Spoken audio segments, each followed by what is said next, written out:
কাছাড়ের বরযাত্রাপুরে ব্যবসায়ীর বাড়িতে ডাকাতি। ব্যবসায়ী জুনাইদ আহমেদের বাড়িতে সশস্ত্র ডাকাতি। নগদ 2 লক্ষ টাকা, কয়েক লক্ষ টাকা স্বর্ণালংকার লুট। বাদর টুপি পরে এসেছিল 10 জনের ডাকাত দল। বাধা দিতে গিয়ে আক্রান্ত গৃহকর্তা জুনাইদ আহমেদ। ডাকাতের আক্রমণে আহত জুনাইদ আহমেদ।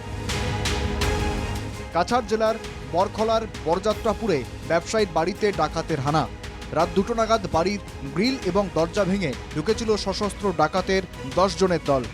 ঘরে ঢুকে ব্যবসায়ী জুনাইদ আহমেদের পরিবারের লোকজনদের বেঁধে ফেলে ডাকাতরা। তারপর নগদ 2 লক্ষ টাকা এবং কয়েক লক্ষ টাকার সোনার গয়না নিয়ে পালায় দুষ্কৃতীরা। ডাকাতদের হাতে ধারালো অস্ত্র এবং বন্দুক ছিল বলে জানান স্থানীয় এক বাসিন্দা। বাধা দিতে গিয়ে ডাকাতের আক্রমণে আহত হন জুনাইদ আহমেদ। মাত্র আধ ঘন্টার মধ্যেই অভিযান শেষ করে চলে যায় ডাকাতের দলটি। গতকাল রাত্রে আমাদের বড়খলা সমষ্টির অন্তর্গত বরযাত্রাপুর গ্রামের একজন ব্যবসায়ী জুনাইদ আহমেদ লস্করের ঘরে একটি দুঃসাহসিক চুরি হয়েছে।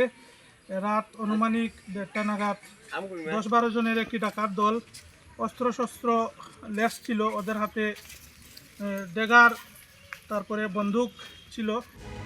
শুরু হয় পুলিশি তদন্ত, তবে এখনো ডাকাতদের কোনো হদিশ মেলেনি। তদন্ত চলছে। সঙ্গে সঙ্গে বাঙ্গারপাড় পুলিশ ফাঁড়িতে খবর দেওয়া হয়। ওইখান থেকে পুলিশ বাহিনী এসে তল্লাশি চালিয়ে যান, কিন্তু এখন পর্যন্ত কোনো হদিশ পাওয়া যায়নি। দুর্ধর্ষ এই ডাকাতির ঘটনায় এলাকায় চাঞ্চল্যের সৃষ্টি হয়েছে। এলাকা জুড়ে চাপা আতঙ্ক, নিরাপত্তার অভাব বোধ করছেন স্থানীয় বাসিন্দারা। Bureau report, NK TV Bangla.